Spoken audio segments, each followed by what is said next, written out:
The siren sounds and Manly have won the grand final. We're all good on that end. Audio. Can I just get you to clap just in front of your chest for me? Yep. Perfect. Sorry, that was in front of my face, but yeah, it was, I guess, a pretty exciting season. When I look back on it, we were surrounded by so many talented footballers.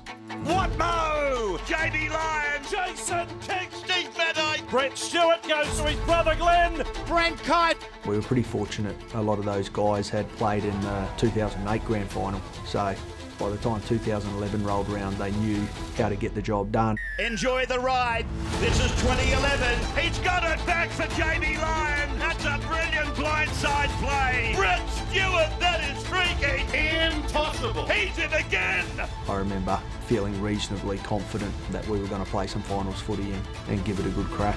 Manly have stolen a victory in an absolute thriller. What a finish. What a story. Some games, they need building up, but that doesn't apply to this one tonight. I guess if you ask both clubs and players that have played at both clubs, they would say there was a genuine hatred there through that period. Chatting to the older guys, I reckon it started in 2007 in that grand final when Melbourne absolutely walloped Manly. Brett Stewart got knocked out, got KO'd off a kick chase by Michael Crocker. Oh, Crocker! They have poleaxed Stewart. Michael Crocker, there is nothing soft about him. Football's a tough game and they're tough men, and this Manly side could react to what's just happened. By the time I'd come in, it would often get spoken about before you'd play Melbourne.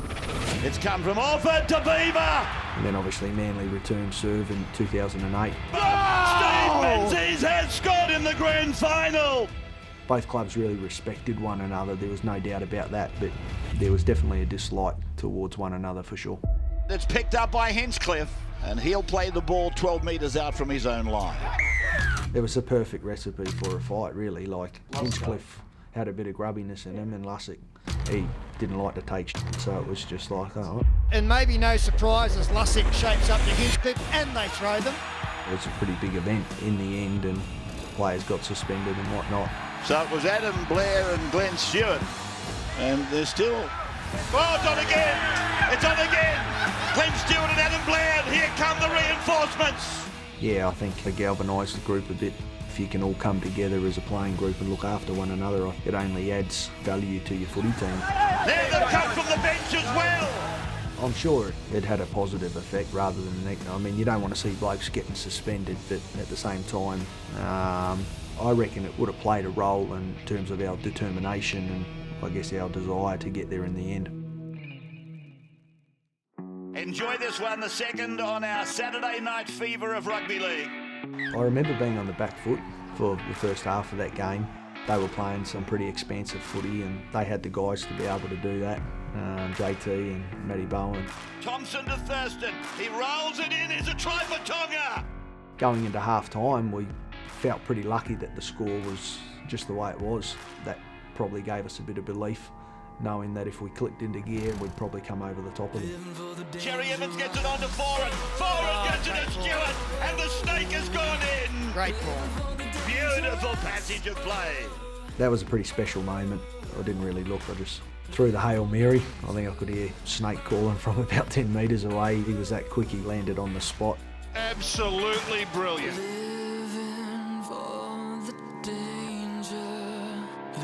Tony Williams has found a no-looker, and Stewart finds the line for a second tonight. Ballon scores for Manly in the shadows of full-time.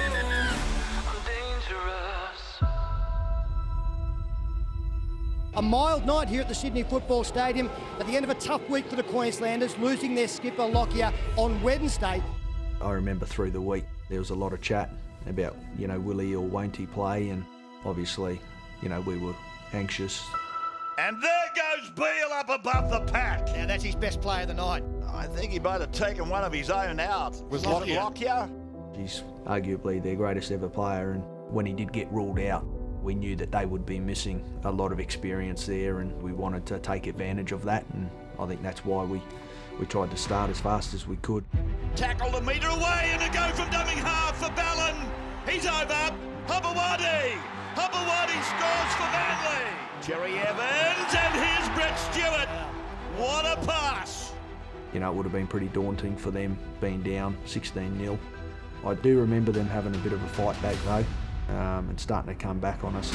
Gillette puts a kick over. Yee and Robertson. They obviously had momentum at that time and they were making us pay for it. Jerry Evans puts it high down towards Gerard Beale and taken by Foran and Foran. He challenged and he conquered. When I was able to get that try, I think it turned the momentum back in our favour and we were able to close out the game after that. The Maroon and Whites go to the grand final again. I remember looking around and just feeling just confident in the playing group and knowing that we had the players to get it done, and I was really looking forward to it. And here's a ball inside perfectly to Stewart from Jerry Evans, and Brett Stewart has scored. DCE was so talented at counting numbers, and Brett, his intuition was better than anyone I've ever played with, so between those two guys in that big moment, they were able to come up with such a big play. Play by William Hobawadi. Glenn Stewart puts a kick in, it's going to find the wing up. Robertson's down the right side. The thing we chat about today, it's so strange because Michael Robinson was a left-sided winger, and for some reason we don't know why he ended up on the right-hand side of the field. But Gifty obviously saw the opportunity, and when he put that kick in, I couldn't believe it. It's come to Foran, it's gone to Jerry Evans. They've really got them at 6s and 7s. Jerry Evans has scored. When you're reminiscing and talking about that game, everyone talks about that play that Glenn came up with. It's crazy really in a grand final. And that may well have been the turning point in the game. Foran, he kicks across the park. Jamie Lyons a fly up. He batted down to Jerry Evans. Jerry Evans to Hopewadi. He flicked passes. Glenn Stewart has scored. I don't know if you ever feel too confident in a grand final. I really remember the momentum swinging their way midway through that second half. They started to throw it around and Johnson clipped into gear. It's gone to Johnson. Johnson reels and does a 360.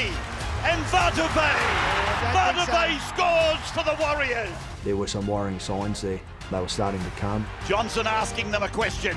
He spirals the ball out to Taylor. Taylor will score. Brilliant. Warriors are in.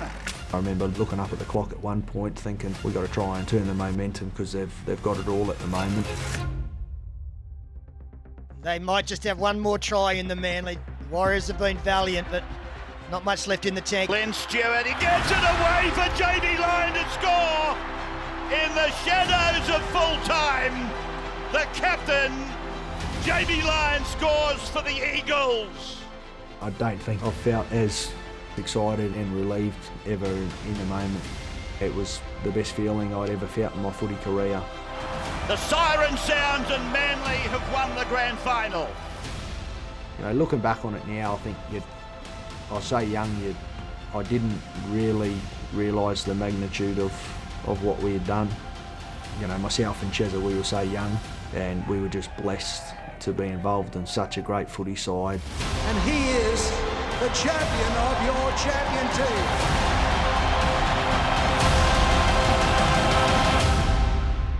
They were cracking games to be a part of. They're games that stick with you throughout your career. Like, you never forget those ones.